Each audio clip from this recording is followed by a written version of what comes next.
بسم اللہ الرحمن الرحیم۔ درس قرآن و فقہ اور اصلاح معاشرہ چینل علوم القرآن ZHB سبسکرائب کیجیے۔ بسم اللہ الرحمن الرحیم، نحمدہ ونصلی علی رسولہ الکریم۔ قال رسول اللہ صلی اللہ علیہ وسلم الغلام مرتہن بعقیقتہ، رواہ الترمذی او کما قال علیہ الصلاۃ والسلام۔ بزرگان محترم، برادران عزیز اور میری دینی بہنوں، انشاءاللہ العزیز آج کے اس درس فقہ میں آپ حضرات کے سامنے عقیقے کا مسنون طریقہ، وجہ تسمیہ، حکمت و مصلحتیں اور فضائل بیان کیے جائیں گے۔ آپ بغور سماعت فرمائیے اور دوسروں تک پہنچائیے۔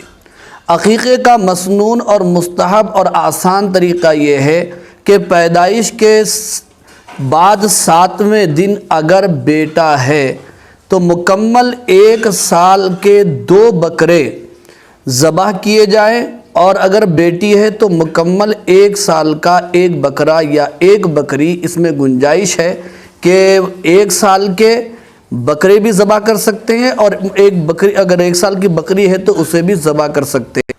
اور ذبح کرنے سے پہلے عقیقے کی دعا پڑھ لیں۔ عقیقے کی دعا کیا ہے؟ عقیقے کی دعا یہ ہے، اللہم ہذہ عقیقۃ فلاں ابن فلاں۔ اب یہاں پر تھوڑا سمجھنے کی بات ہے، عقیقۃ کے بعد فلاں ابن فلاں یہ عربی زبان کا جملہ ہے، اور ابن کے معنی سن آف کے ہوتے ہیں، بیٹے کے ہوتے ہیں۔ فلاں ابن فلاں یعنی فلاں فلاں کا بیٹا، جیسے محمد سن آف احمد، اس طرح نام لینا چاہیے اور دعا مکمل کرنا چاہیے۔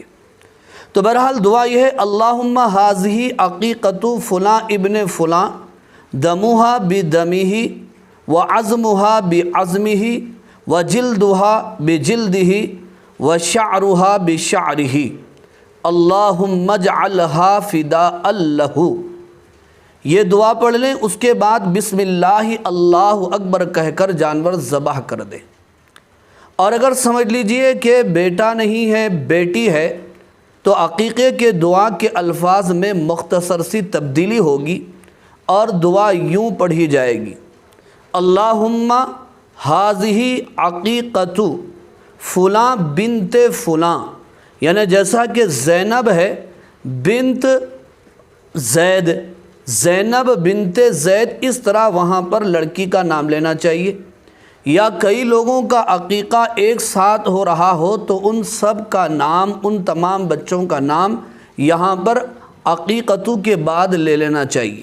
بہرحال بات ہو رہی تھی کہ اگر لڑکی کا عقیقہ ہو تو دعا کے اندر مختصر سی تبدیلی ہوگی، وہ یہ ہے کہ اللہم ہذہ عقیقۃ فلاں بنت فلاں، پھر اس کے بعد یہ پڑھیں گے دمہا بدمہا، عظمہا بعظمہا، جلدہا بجلدہا، شعرہا بشعرہا، اللہم اجعلہا فداء لہا۔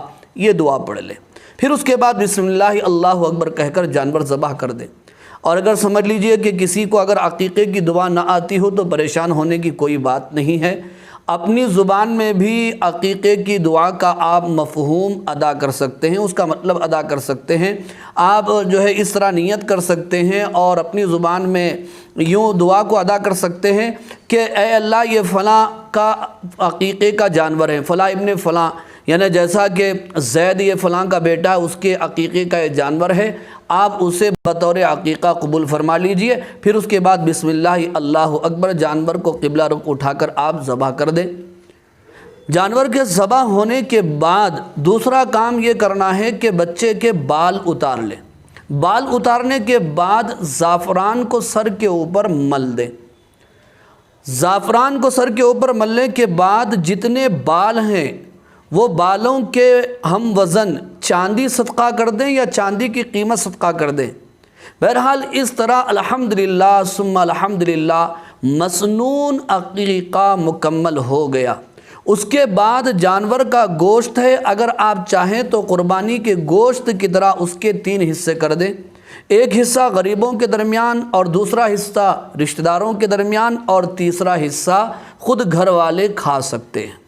اس طرح یہ آسان سا طریقہ ہے، مگر بزرگوں اور عزیز دوستو، آج اسلام اور سنت کو چھوڑ کر، شریعت کو چھوڑ کر عقیقے میں غیر اسلامی رسوم اور خرافات کا بازار گرم کیا جا رہا ہے۔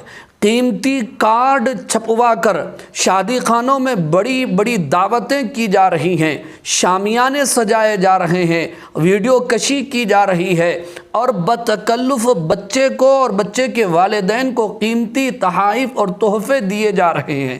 ظاہر بات ہے، جب عقیقہ ایک رسم بن کر رہ گیا اور دنیاوی نام و نمود کے لیے ایک چیز بن کر رہ گئی، تو پھر عقیقے کی روح جو اور اس کا جو فائدہ ہے وہ کہاں سے محسوس ہوگا؟ اس لیے مسلمانوں کو چاہیے کہ عقیقہ سنت کے مطابق کریں، اس رسم و رواج کو چھوڑ دیں تو انشاءاللہ اس کا فائدہ حاصل ہوگا۔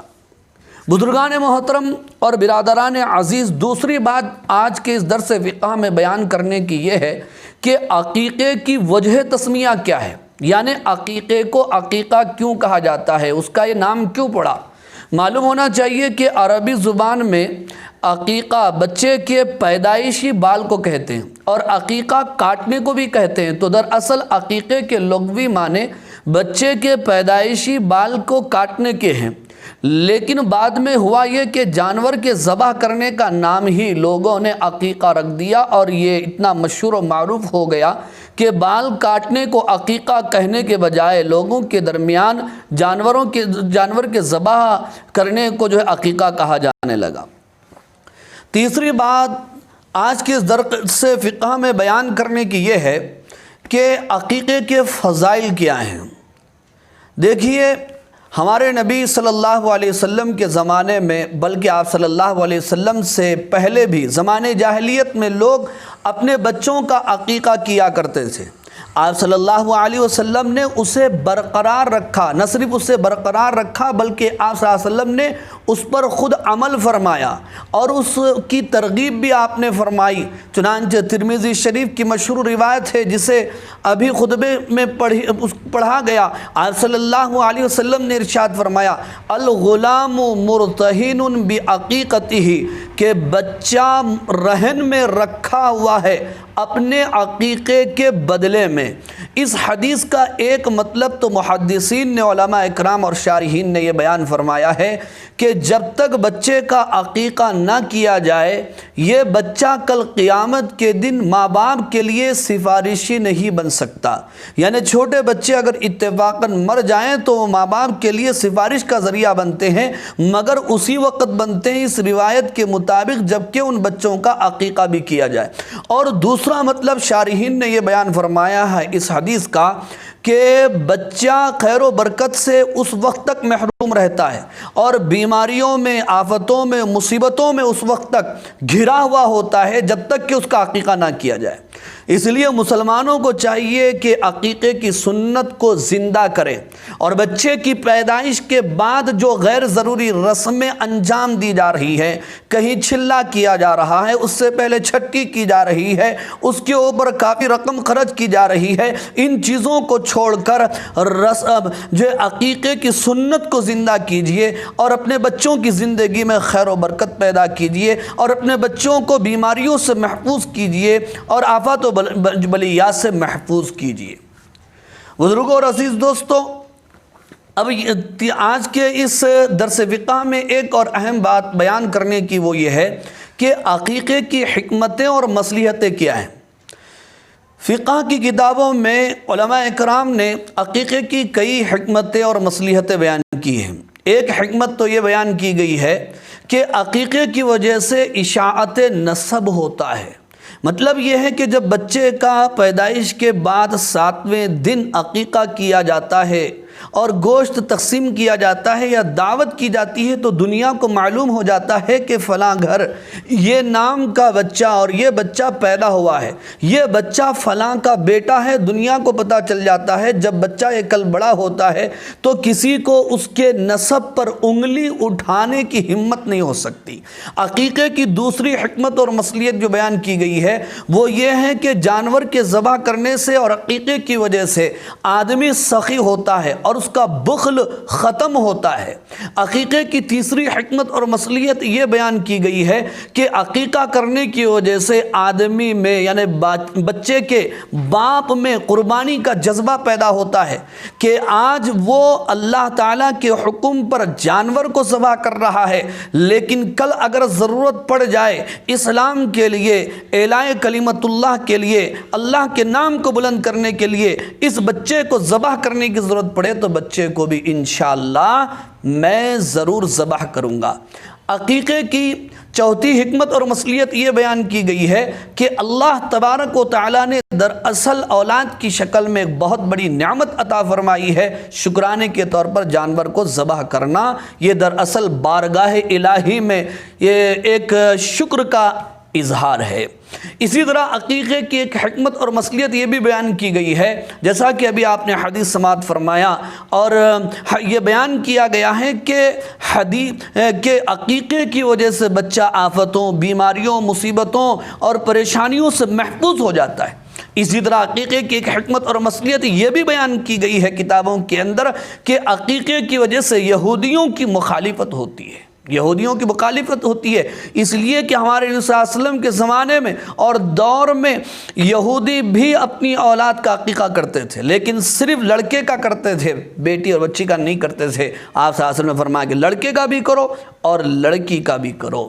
بہرحال یہ عقیقے کے تعلق سے صرف چند باتیں تھیں جو آپ حضرات کے سامنے بیان کی گئی ہے، اور بھی اس کے نہایت ہی اہم اور ضروری مسائل ہے۔